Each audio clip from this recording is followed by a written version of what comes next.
Sticker వేసి ప్రతిరోజు మనం ఐబాల్తో తన స్టిక్కర్ని లేదా ప్రతిరోజు మనం ఆయన చూడటం ద్వారా ఒక పాజిటివ్ వైబ్రేషన్ క్రియేట్ చేసుకునే నెంబర్ 1. రెండోది 5 ప్రశ్నలతో కూడినటువంటి అంశం ద్వారా ప్రతి ఇంటికి సర్వే చేయించుకోవటం ద్వారా భవిష్యత్తులో ఎన్నికలకు సంబంధించినటువంటి ఒక ప్రణాళిక, ఒక పూర్తి స్థాయి సర్వే జరుగుతుంది. దాని ద్వారా ఈ 2 అంశాలను దృష్టిలో పెట్టుకొని ఐపాక్ టీం ఆలోచన మేరకు జగన్మోహన్ రెడ్డి గారు ఆ కార్యక్రమాన్ని తీసుకెళ్లారు. అయితే జగన్మోహన్ రెడ్డి గారు తీసుకెళ్ళినటువంటి ఆ ప్రోగ్రాము మా నమ్మకం నువ్వే జగనన్న అనేటువంటి ప్రోగ్రాం. నమ్మకం గెలిచిందా, నమ్మకం ఓడిందా, ప్రోగ్రాం సక్సెస్ అయిందా, ప్రోగ్రాం ఫెయిల్ అయిందా అన్నది ఇప్పుడు కీలకమైనటువంటి అంశం. 3 రోజులు పూర్తయింది. 14 రోజుల పాటు ప్రోగ్రాం ఇస్తే 3 రోజులు పూర్తయింది. ఈ 3 రోజుల్లో మొదటి రోజు ఉన్నటువంటి స్పందన రెండో రోజు లేదు, రెండో రోజు ఉన్నటువంటి స్పందన మూడో రోజు లేదు. అంటే రోజు రోజుకి ఆ ప్రోగ్రాం గ్రాఫు తగ్గుతూ ఉంది. దీనికి గల కారణం ఏంటి అంటే ముఖ్యమంత్రి గారు ఎంతో ప్రతిష్టాత్మకంగా తీసుకొని గృహ సారథులు 7 లక్షల మందిని పెట్టి 1,60,00,000 మంది ఇళ్లకి వెళ్ళి స్టిక్కర్లు అందించాలి అనేటువంటి భావనతో ఏర్పాటు చేసినటువంటి కార్యక్రమం మూడో రోజుకే ఎందుకు ఫెయిల్ అవుతూ ఆ దిశగా అడుగులు పడుతుంది అంటే ఫస్ట్ గృహ సారథులు ఈ కార్యక్రమాన్ని టేకప్ చేసి ప్రతి ఇంటికి వెళ్ళి స్టిక్కర్ వేయటానికి ఎక్కువ మంది ఆసక్తి కనపరచట్లేదు. వాలంటీర్లు ఇది మాకు సంబంధించిన ప్రోగ్రాం కాదని వారు దూరం జరుగుతూ ఉన్నారు. అసలు కారణం ఏంటి? గృహ సారథులు పార్టీకి సంబంధించిన కార్యకర్తలే కదా, వారు వెళ్ళి ఇంటికి స్టిక్కర్ వెయ్యవచ్చు కదా అని అనుకోవచ్చు. కానీ వారందరూ కూడా ఎవరైతే గృహ సారథులు అంటే వైసీపీకి సంబంధించినటువంటి కార్యకర్తలు, అసలు ప్రభుత్వంలో ఉన్నటువంటి ముఖ్యమంత్రి గారికి ఎమ్మెల్యేలకి మధ్య చాలా పెద్ద గ్యాప్ ఉంది. వారు వీరు ఎప్పుడు పెద్దగా కలిసినటువంటి సందర్భాలు కానీ వాళ్ళ మధ్య ఇది లేదు. తర్వాత ఎమ్మెల్యేలకి అక్కడ ఉన్నటువంటి నాయకత్వానికి మధ్య గ్యాప్ ఉంది. లీడర్స్కి, ఎమ్మెల్యేలకి లీడర్స్కి గ్యాప్ ఉంది. లీడర్స్కి అట్లాగే మండల లీడర్స్కి లేదా విలేజ్ లెవెల్ లీడర్స్కి గ్యాప్ ఉంది. మరి ఆ విలేజ్ లెవెల్ లీడర్స్కి కార్యకర్తలకు కూడా గ్యాప్ ఉంది. ఆ కార్యకర్తలు ఎవరైతే ఉన్నారో వారే గృహ సారథులు. అంటే ముఖ్యమంత్రి గారి దగ్గర నుంచి గృహ సారథుల వరకు మధ్యలో ఉన్నటువంటి సైకిల్ మొత్తానికి గ్యాప్ ఉంది. ఈ గ్యాప్ మొత్తానికి గల కారణం ఏంటి అంటే ముఖ్యమంత్రి గారు నేను నా వాలంటీర్లు అనే కార్యక్రమం ద్వారా ఆయన ముఖ్యమంత్రి గారు బటన్ నొక్కుతారు, వీరెక్కడ వెళతారు. ఎమ్మెల్యేలతో పని లేదు, లీడర్లతో పని లేదు, కార్యకర్తలతో పని లేదు, సర్పంచులతో పని లేదు, ఎంపీటీసీలతో పని లేదు, జడ్పీటీసీలతో పని లేదు, వార్డు మెంబర్లతో పని లేదు, లేకపోతే ఎవరితో పని లేనటువంటి పరిస్థితి ఏర్పడింది. నేను నా వాలంటీర్లు అన్న ముఖ్యమంత్రి గారు ఇప్పుడు నేను నా కార్యకర్తలు అని అంటున్నారు. ఎప్పుడన్నారు? 4 సంవత్సరాలు పూర్తయిన తర్వాత నేను నా కార్యకర్తలు అంటున్నారు. ఓట్లు వేయించడానికి అవసరమయ్యేటప్పటికి ఎవరు అవసరమయ్యారు? కార్యకర్తలు అవసరమయ్యారు. 4 సంవత్సరాలు ఎవరు అవసరమయ్యారు? ఆయన నియమించుకున్నటువంటి వాలంటీర్లు అవసరమయ్యారు. అంటే అధికారం అనేటువంటిది మొత్తం ముఖ్యమంత్రి గారు వాలంటీర్ల దగ్గర ఉండిపోయింది. 4 సంవత్సరాలు ఎవరైతే పార్టీ కోసం కష్టపడినటువంటి గృహ సారథులో లేకపోతే పార్టీకి సంబంధించిన నాయకత్వం నిస్సహాయ స్థితిలో మాట్లాడలేక చెప్పుకోలేక వారందరూ కూడా ఒక మౌనం దాల్చి ఉన్నటువంటి పరిస్థితి. ఇప్పుడు అవసరమయ్యేటప్పటికి వారిని గృహ సారథులుగా పెట్టి వాళ్ళని స్టిక్కర్స్ వేయడానికి పంపిస్తూ ఉన్నారు. ఓకే, ఇది కూడా సరే కొంతమంది చేసి ముందుకు వెళ్తున్నా కానీ ఇప్పుడు ఎండాకాలం మొదలైంది. ఈ ఎండలకి వెళ్ళి తిరిగి వెయ్యాలంటే ఒక బాధాకరమైన అంశం, అట్లా వెళ్ళలేకపోతున్నారు. నెంబర్ 2, ఎవరైతే ఇంటికి వెళ్ళి వేస్తుంటే వైసీపీకి సంబంధించిన పార్టీకి సంబంధించిన ముఖ్యమైనటువంటి వాళ్ళైతే సరే వెయ్యండి ఏదోలే అన్నట్లుగా వదిలేస్తున్నారు. లేదా గోడకి వేయండి, ఆ బయట ఆ డోర్లకు వేయబాకండి, పోయి ఆ గోడకు వేయండి, లేదంటే ఆ బయట దానికి వెయ్యండి అని చెప్తున్నారు. అలాగే కొంతమంది వద్దండి మాకు వెయ్యవద్దు, ఏమనుకోవద్దండి అని చెప్తున్నారు. అసలు కొంతమంది వేసిన తరువాత వెంటనే ఆ స్టిక్కర్, అది గమ్ముతో అతికించిన స్టిక్కరు, దాన్ని తీసివేస్తున్నారు. కొంతమంది దాన్ని తీసేసే టైంలో సగం చిరిగిపోతూ ఉంది. ఇట్లా రకరకాలుగా అభిప్రాయాలు వస్తూ ఉన్నాయి.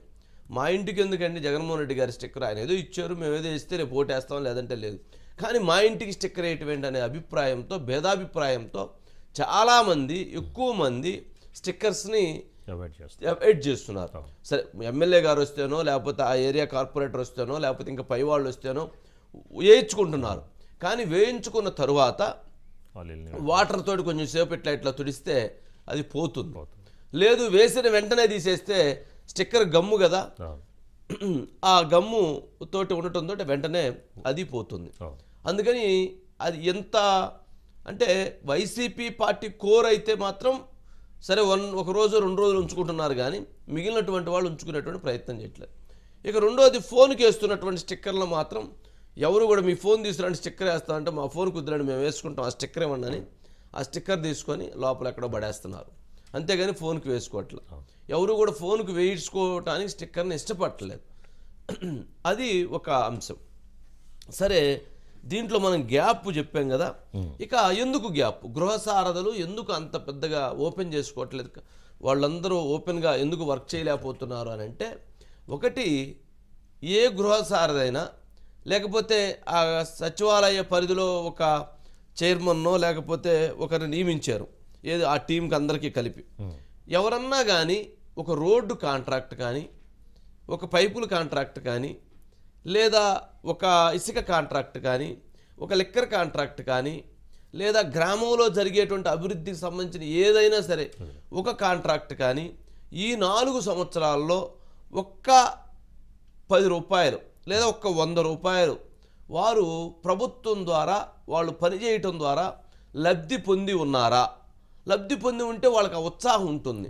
ఎవ్వరూ లబ్ధి పొందినటువంటి పరిస్థితి లేదు అన్న అభిప్రాయాలు వ్యక్తమవుతుంది. రెండోది ఎక్కడైనా ఏదైనా జాబు లేదా ఇంకొకటి దానికి ప్రభుత్వం వైపు నుంచి అధికారం వచ్చిన నేపథ్యంలో ఈ 4 సంవత్సరాల్లో అధికారం ద్వారా వారు ఎక్కడైనా కానీ ఒక లాభాన్ని చూసారా, ఆ లాభం పొందితే ఒరే ప్రభుత్వం ద్వారా జగన్మోహన్ రెడ్డి గారి ఆలోచనల ద్వారా మనం ఆర్థికంగా మనం బలోపేతం అయ్యాం, కావున ఆయన వలన మనం బలోపేతం అయ్యాం కాబట్టి ఆయన స్టిక్కర్ని తీసుకొని మనం గోడకు వెయ్యాలి అన్నటువంటి అభిప్రాయంతో వాళ్ళు ఉంటారు. వాళ్ళకి అటువంటి అవకాశం లేదు. అంటే ఏ రకంగానూ వాళ్ళు ప్రభుత్వం ద్వారా లబ్ధి పొందకపోవడంతో ఇప్పుడు అవసరానికి మరలా మేము గుర్తొచ్చాం కాబట్టి మమ్మల్ని ఇప్పుడు పోయి మళ్ళీ స్టిక్కర్లు వేయమంటున్నారు, మాకెందుకు ఈ ఎండలో తిరిగి మేము స్టిక్కర్లు వేయాల్సినటువంటి అవసరం ఏంది, స్టిక్కర్లు వేయడానికి వెళ్ళినటువంటి వాళ్ళు ఎవరైనా సరే రాండి బ్రహ్మాండంగా మీరు మాకు స్టిక్కర్ వేస్తున్నారని వాళ్ళు రిసీవ్ చేసుకుంటున్నారా, వాళ్ళు అలా లేదు, ముఖం ఎట్ట పెట్టుకోనో లేదా ఇలా పెట్టుకోనో స్టిక్కర్ వేస్తూ ఉంటే ఇటు తిరిగి నుంచోవటము, వాళ్ళ అసంతృప్తిని వాళ్ళ ఫేస్ ఫీలింగ్స్లో విభిన్నంగా మనసులో తిట్టుకుంటా, ఎందుకండి మాకు ఇది ఇవాళ ఈ స్టిక్కర్లు వేయటమైంది, రేపొద్దున వాళ్ళు ఎవరైనా వచ్చి మళ్ళీ మీ స్టిక్కర్లు వేసుకున్నారని వాళ్ళు మళ్ళీ ఇంకో రకంగా అనుకుంటారు, ఇలాగా మనసులో తిట్టుకుంటా మనసులో అదో రకమైనటువంటి ఒక ఫీలింగ్స్ని ఎక్స్ప్రెస్ చేసుకుంటా వాళ్ళు ఆ స్టిక్కర్ని విషయంలో విభిన్నమైనటువంటి అభిప్రాయాలను వ్యక్తం చేస్తున్నారు.